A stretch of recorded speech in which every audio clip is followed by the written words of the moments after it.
네, 예고해드린 대로 신용환 교수 모셨습니다. 어서 오세요. 네, 안녕하세요. 신용환입니다.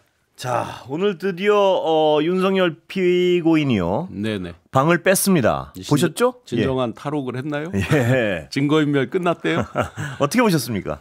한편에 잘 짜놓은 각본 드라마대로 연출을 했다. 예. 특히나 눈앞에서 정말 제가 대한민국 청년 정책 예. 책임자였던 사람으로서 예, 그러셨죠. 청년팔이 예. 그 과잠을 입혀서 예. 일렬로 세워놓고 양측에 도열하게 하고 예. 나오자마자 그들과 악수하고 등 두드리고. 예, 일부러 청년들을 불러 모았다 이런 얘기 당연히 그렇게 예. 보여집니다. 뭐 50대 70대를 일부러 배제했다 뭐 이런 얘기도 있고요. 그러면 예. 나가는 길에 과연 그렇게까지 청년팔이 그 메시지를 보시면 메시지에도 청년팔이가 있습니다. 예. 과연 그들이 진정으로 대한민국 청년들을 생각했다면 예. 이런 친위 쿠데타를 했을까요? 대한민국의 미래인데 예. 미래를 생각했다면 이런 청년팔이를 했을까 하는 부분, 그리고 터미네이터, 대한민국의 예. 민주주의를 파괴한 터미네이터, 대한민국의 어떤 정치 자체를 파괴한 터미네이터로서 I will be back 하는 예. 모습이죠. 예. 정말 이런 걸 전문 용어로 이제 염장 지른다라고 하죠. 그래서 제가 별명 하나 붙이겠습니다. 프로 염장로. 네. 예. 정말 그 젊은이들은 말씀하셨지만 연출된 듯한 뭐냐면 그러니까 그 젊은이들이 뭐 진심이었나 이런 분이 아니고 그 젊은이들을 중심으로 모았고 대학별 과잠 쫙 입혀가지고 이렇게 도열시킨 것 네, 이런 거는 분명 의도를 가졌다고밖에 할 수 없는. 그렇죠. 예. 그 메시지에 보면 마지막에 나라와 국민을 위한 새로운 길을 찾겠다면서 예. 미래 얘기를 하고 있거든요. 예. 그러니까 이제 청년들을 통해서 그런 이미지를 형상화하고 하는 예. 것인데, 제발 부탁인데 나라와 국민은 우리가 알아서 새 길을 찾을 테니 예. 본인들 소송하는 거 재판받는 거나 잘 좀 새 길을 찾으셔라. 이건 뭐 좀 약간 반개적인 얘기입니다만은 그 과잠 입혀가지고 그러니까 혹은 대학 그 점퍼 입혀가지고 내보내는 바람에 그 노출된 학교의 다른 학생들은 굉장히 불쾌할 수도 있겠어요. 굉장히 예. 불쾌했겠죠. 보면 이니셜이 써 있고 예, 아주 딱 보이는 로고가 데도 막 있고요. 다 예. 이렇게 나오고 하는데 그게 과연 그 학교의 대표자들이나 이런 게 아닌 거잖아요. 그러니까요. 그걸 일부러 그렇게 한 것 같은데 네네. 그 학교 학생들한테는 정말 대단히 불쾌한 일이 될 텐데. 그렇죠. 그렇게까지 또 학교까지. 네. 그러면서 또 학생들 그 젊은이 사이에 분열을 일으키고요. 나가면서까지. 네. 그럼 또 학생들끼리 또 그거 가지고 또 분열할 거 아닙니까? 마지막 메시지에 그래도 최소한 개사과류에 예. 어떤 진짜 진정성은 없더라도 국민 갈등 그렇습니다. 치유 어떤 예. 통합의 메시지라도 하나, 조금의 예를 들어서 한 줄 또는 한 단어라도 있을 줄 알았습니다. 기대하셨습니까 혹시? 아니, 기대는 안 했죠, 솔직히. 이미 뭐 지난번 메시지에서도 개사과를 봤기 때문에. 그렇지만 정말 메시지에 오로지 자기, 그 메시지 맨 앞에 그게 있습니다. 국익과 안보를 위해서 밤을 새우면서 뭐를 했다 이런 대목이 나오잖아요. 예. 쿠데타를 하기 위해서 국방을 재정비하면서 밤을 새웠나 보죠. 예. 그것도 밤은 안 새운 것도. 자, 나오기 전에요. 어떤 좀 안에 내부 분위기 이런 건 좀 들으신 게 있습니까? 뭐 실질적으로 아주 어수선한 분위기 속에서 뭐 경호처 같은 경우는 이미 이제 연판장 돌리고 한 건 다 보셨잖아요. 경호처 직원들이 얼마나 그게 경각돼 있으면 연판장까지 하고 했겠습니까? 그런데 이제 계속해서 그 증거인멸에 대한 이런 부분이 반복적으로 이루어져서 아마 이거는 이제 곧 정권이 바뀌고 결국은 특검으로 가야 규명이 되겠죠. 아참 지금 이제 오늘 나왔으니까요. 빨리 가서 한남동에 폴리스 라인 노란 테이프 붙이고요. 압수수색 시작해야 됩니다. 지금 당장이라도. 나왔잖아요. 검찰 수사가 워낙 지지부진해서요. 공수처든 어디든 그동안 압수수색 제대로 못했잖아요. 시도는 했는데 제대로 못했잖아요. 지금 뭐 이제 다 걷어냈겠지만 지금이라도 좀 빨리. 남아 있을까요? 어떻게 보세요? 어떻게 사람이 뭐 100% 치우기 어렵잖아요. 근데 요것도 하나 또 있어요. 경호처에서 뭐 많게는 60여 명을 이제 파견을 보내서 뭐 사절을 경호하고 이러잖아요. 근데 거기에 소위 김성훈, 이광우 라인의 에이스들은 안 보내는 거죠. 왜? 남아있는 잔부를 계속 꺼서 혹시라도 뭐가 생각나면 계속 증거인멸을 해야 되잖아요. 그러니까 그 김성훈 차장의 에이스들은 거기 경호를 붙이지 않고 원래는 그냥 우리가 통상 생각하면 에이스들 충성심이 강한 사람을 다 그리 보낼 것 같잖아요. 근데 그렇지 않은 사람들만 보내고 그렇죠. 충성심이 강한 사람들은 오히려 자기가 데리고 있다. 내란의 어떤 뒤에 후유증의 이런 부분을 커버할 사람들은 이쪽에 있는 거죠. 남아 있는 거죠. 김성훈 차장의 지도력이나 어떤 그건 완전히 상실했다. 이미 상실한 지는 꽤 됐는데 사병화에 대한 반발이 굉장히 많잖아요. 그런데도 본인들이 물러날 생각은 1도 없죠. 그 두 사람 예. 다 마찬가지로. 그것도 비호해주고 있고요. 네네. 예. 그리고 비정한 모습을 봤던 게 이제 김신 가족부장 예. 이런 사람들을 이제 처음에 천거를 했죠. 한 직급 올려서 하려고 예. 했는데 일각에서 이렇게 나와 있잖아요. 그 다른 경호관들이 불만이 팽배하고 다 만류를 해서 못했다. 그게 예. 아닙니다. 예. 김건희 씨가 예. 그때 총 쏘서라도 막으라고 예. 했는데 왜 미온적으로 대처해서 김신 너희 팀들은 안 돼. 그런 거 이렇게 김건희 씨가 리젝트 거절을 한 것이 그게 진실이라고 제가 분명히 들었습니다. 그래요. 그 부분은 요 근래 일주일 어떻게 지냈다는 뭐 혹시 그거까지는 잘 모르는데 파티하는 장면 많이 노출됐지 않습니까? 예. 자, 그런데 그동안 어떤 여러 가지 어떤 베일에 가려져 있어. 그래도 뭐 많은 보도 나왔지만요. 네. 꼭 요 며칠 사이가 아니고 지난 어떤 정권 재임 기간 동안 알려지지 않았던 어떤 행위들에 대해서 좀 들으신 게 있습니까? 에피소드 한두 개만 말씀드리면 이제 김건희 씨의 그 즉흥성. 갑자기 이제 뭐를 하고 갑자기 어디를 가고 호기심 천국이거든요. 그러니까 예를 들어서 이제 월화수목 금은 그렇다 치고 토요일 날 아침 이런 때 갑자기 어디 뭐 고궁을 방문한다, 어디 뭐 뮤지엄을 방문한다 이렇게 막 있는 거예요. 그러다 보니 그게 이제 뭐 한번 이제 갑자기 뭐를 하게 되면 경호관들이라든지 그렇죠. 일이 보통 일이 아니겠죠. 진짜 보통 일이 아니거든요. 거기에 이제 행정관 및 행정요원들, 남자 직원들도 그렇지만 대체로 이제 아이들을 같이 키우는 젊은 사람들이 많잖아요. 아이들 키우고 이제 어디 맡기고 뭐 이렇게 해서 평일날은 이제 유치원 이런데 이제 어린이집 이런 데가 되는데 주말은 그게 안 되는 경우도 많잖아요. 근데 갑자기 이제 소집이 되고 이런 게 반복이 되면서 이 행정관, 행정요원들이 집단적으로 이제 하소연을 하기 시작한 거예요. 소위 최측근이라는 사람들에게 최측근으로 알려진 몇몇 실세들이 있잖아요. 그래 이제 하소연 수준에서 이게 너무 자꾸 도저히 개선이 안 되니까 거의 이제 반발 수준으로 나서서 한 발짝 김건희 씨가 이제 양보를 해서 했던 게 뭐냐? 최소한 그러면 토요일 오전은 안 가겠다 이렇게 돼서 아주 그때 정말 그걸 하소연하는 후배들 배꼽 잡고 한 적이 있습니다. 양보한 게 이제 토요일 오전은 갑자기 뭐를 안 하겠다. 거꾸로 보면 어떤 평일날 권력을 마음대로 휘둘렀군요. 그러니까 가고 싶은데 다 가고 평일 뭐 주말 뭐 다 하고 싶은 대로 하고 아마 오 경비단 누가 이제 얘기한 게 있을 텐데 한 번 저기 하면 이제 어디를 갑자기 가겠다 했다가 스탠바이 했다가 또 갑자기 캔슬을 해요. 그러면 이 직원들은 계속 스탠바이하고 대기를 해야 되잖아요. 그게 아주 죽을 맛인 거죠. 또 하나 뭐 에피소드 그대로 들은 대로 이야기 드리면 언제 이제 이런 안면이나 이런 거를 이제 시술하고 이랬는지 저는 정확히 시점은 모릅니다. 성형 말씀이시죠? 뭐 성형 플러스 알파가 있겠죠.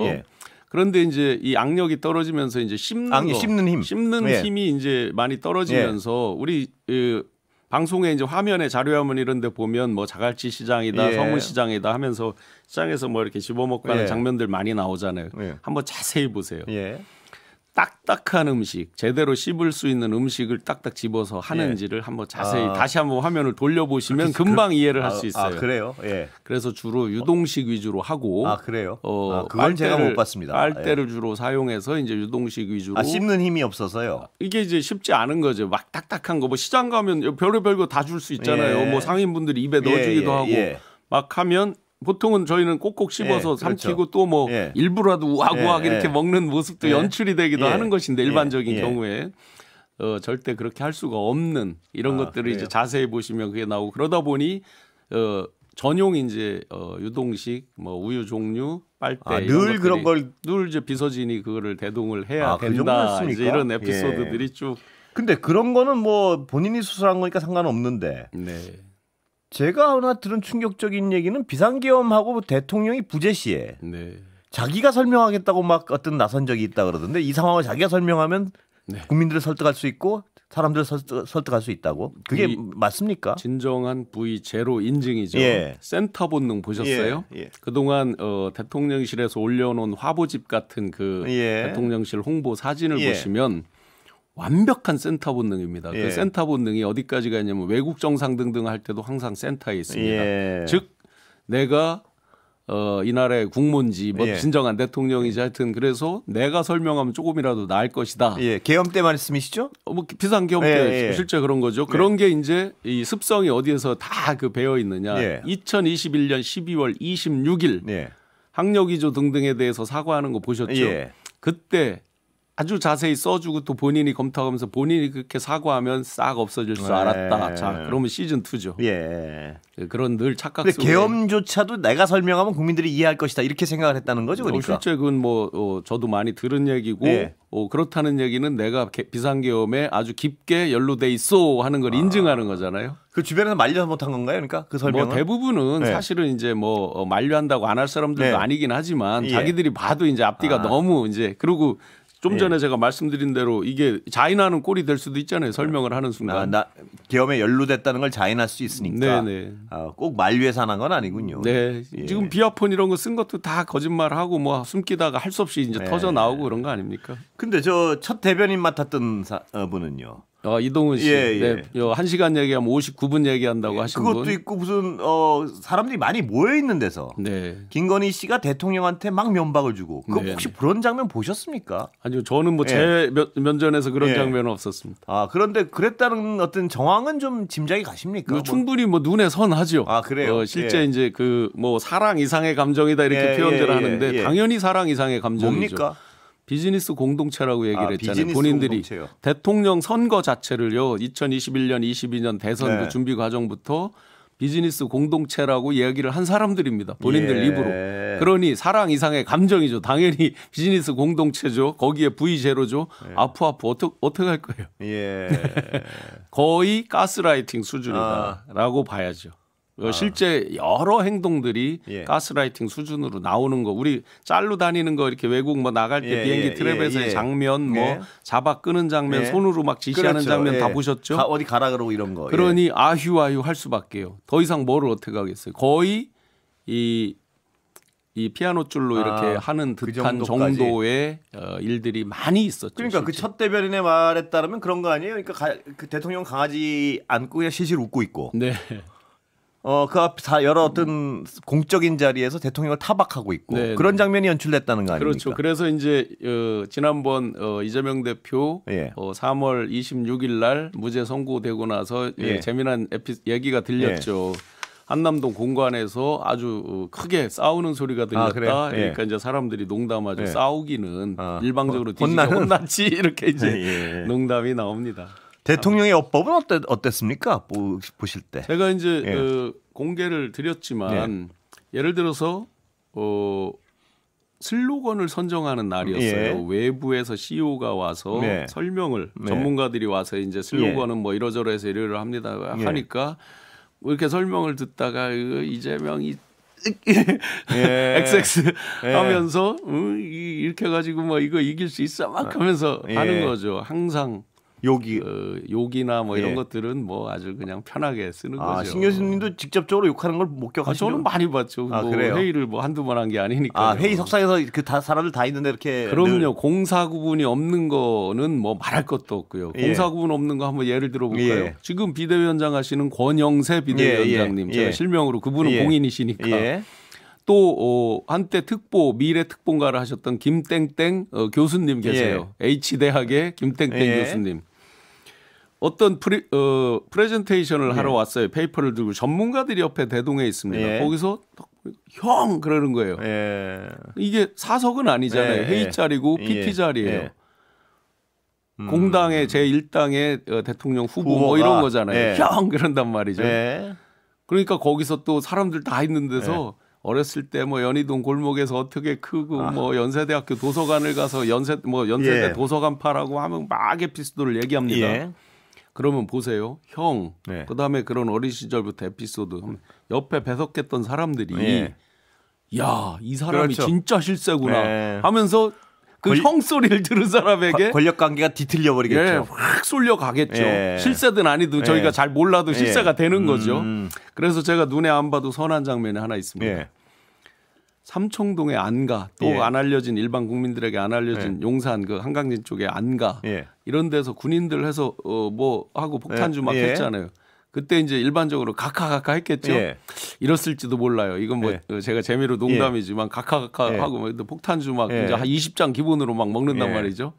형이라고 불러 이 자식들아 이랬을지 농담입니다만. 예. 네, 네. 왜냐하면 그런 장면들은 예. 워낙 많이 권영세 그 비대위원장에도 형 한단 말이죠. 예. 형님. 아, 그것도 보셨습니까? 아, 그럼요. 회의 자료 저만 본 게 아니에요. 여러 간부들이. 아, 공식 회의석상에서요. 그럼요. 뭐 사적으로 농담하거나 술 먹는 자리가 아니잖아요. 예, 그런데도 거기서 막 그렇게 그러면서 그 에피소드를 얘기해 준 거예요. 연세대학교 도서관에서 같이 그 공부하던 회의석상에서 멤버들. 말씀이신가요? 그럼요. 안 그러면 제가 그 에피소드를 알 수가 없죠. 예. 경호처도 완전 사병화돼 있다. 사병 집단화. 네. 그 분위기는 뭡니까? 뭐 실제로 이제 김성훈 씨의 모습 구치소에서 나올 때 모습부터 방어하는 거, 뭐 총을 쏴서 뭐 칼을 써서 뭐 얘기, 뭐 그건 다 이제 뻔한 얘기고 그러면 그 뒤에 인사 보복이나 인사 알박기 등등의 모습 속에서 완벽하게 사병이 된 거죠. 그리고 뭐 한 전역자가 이제 공개했지만 기갑차를 타고 이제 그래요? 뭐 영내를 한 바퀴 돈다. 무면허 운전이 될 뻔했어요. 기갑차. 요즘은 저희가 군생할 때랑 달라서 이 군인들이 여기에 보시면 기갑차 운전병, 뭐 포 무슨 병 이런 식으로 다 써 있어요. 이건 전문 분야고 군에서는 그게 이제 자격증이 있어야 되는 거죠. 만약에 운전을 했다면 무면허 운전으로 저 체포했어야 되겠죠. 아, 그러니까 어떤 정말 공적 공사 개념이나 공적 의식은 전혀 없었군요. 그게 사병 개념이 아니면 그 안에 드라이브를 왜 합니까? 기갑차로 더군다나. 아, 놀라운 일입니다. 다 그냥 우리 집에 사병으로 옛날 조선시대 이런 데 양반 가문에 사병 해놓고 막 하듯이 그 개념 아니고서 그렇게 국가의 공적 자원들 인재들 드라마 보면 칼 한 번 줘봐 뭐 이런 거 아닙니까? 뭐 그렇죠. 장군 칼 한 번 가져와봐. 말도 안 되는 얘기죠. 그런데 그 옆에 이제 태우고 돌았다고 그러잖아요. 제가 이제 군생활할 때도 예를 들어 운전병이 만약에 다른 사람이 운전했다 쳐버립니다. 징계입니다. 실제 큰일 납니다. 그러니 대통령이라는 자리, 영부인이라는 자리에 심취해서 그냥 뭐 공과 사가 아예 구별이 안 되는 거죠. 좀 전에 제가 말씀드렸듯이. 그 안에서 무슨 또 그 반려견묘 반려견, 반려묘 제가 이제 공개 드릴 때가 한 2달 가까이 됐던 것 같은데 그 당시는 18마리였습니다. 개가 11마리, 반려묘가 7마리였던 것 같아요. 지금은 바뀌었을 수 있겠죠. 이제 혹시 뭐 입양을 뭐 더했든지 뭐 어디다 또 보냈든지. 그래서 이제 그 토리는 많이 알려졌죠. 그때 말씀하셨죠. 등치가 큰 개가 이제 더 사랑하는 건 다른 아이라고. 더 사랑하는 아이는 써니라는 아이인데 1월 15일경 체포돼서 이제 구치소로 갔을 때 이 써니가 이제 시름시름 밥도 안 먹고 이제 주인을 잃은 어떤 그런 강아지로서의 슬픔에 밥도 안 먹고 이제 시름시름 앓게 됐다는 거예요. 그래서 그때 이제 아주 침울하고 가장 사랑하고 그랬다고 해요. 술 먹고 들어와도 항상 그 친구는 반겨주고 그랬다고 그래서 그때 이제 많은 사람들이 추측하기를 그러면 써니를 데리고 구치소를 면회를 가나 뭐 이런 이제 의혹성 이야기들이 근데 이제 그 관리가 안 될 거 아닙니까? 18마리나 되면 다 그게 어떤 공무원들이 관리해야 될 거 아닙니까? 당연하죠. 그러니까 그게 제보가 나오죠. 그 밥 주고 똥 치고가 예를 들어서 조그만 종류도 있지만 굉장히 큰 아이들도 있잖아요. 그 친구들이 사료 먹는 양이나 이런 거 보면 거의 사람에 준해서 많이 먹기도 하고 변도 그렇잖아요. 그러니 이제 그런 속에서 말이 밖으로 나오게 되는 거죠. 그게 그러니까 예를 들어 한두 마리 어떤 상징적인 반려동물을 기르는 거야? 근데 원래 이제 반려를 좋아했어요. 2021년, 22년 그 대선 과정에서도 삼성그룹에서 하는 그 반려견 이런 훈련하는 거기를 눈 오는 날 방문한 적이 있어요. 제가 기억이 나고 그 굉장히 좋아하는 건 맞는데 이제 우리가 일반적으로 생각할 때 18마리 하면 참 거의 무슨 프로의 뭐 TV 동물농장 이런 약간 그것도 정상적이지 않은 것 같아요. 일반적이지 않죠. 일단 동물에 대한 사랑으로 해석하기에는 약간 이거 이상한데 18마리는 그래서 뭐 제가 지금 궁금한 게 이제 그 아이들을 과연 어떻게 할 것인가? 서초동에 임시라도 서초동에 가서 며칠이라도 하는 건지 아니면 어디 임시라도 그런 센터에 맡긴 건지 그 부분을 좀 체크를 해봐야 될 것 같아요. 뭐 하여튼 만사가 좀 뭐 이상합니다. 일반적이진 않습니다. 여기까지 듣겠습니다. 감사합니다. 고맙습니다. 에피소드 제가 준비한 거에 반도 못했네요. 신용환 전 서원대 석좌 교수였습니다. 감사합니다. 고맙습니다.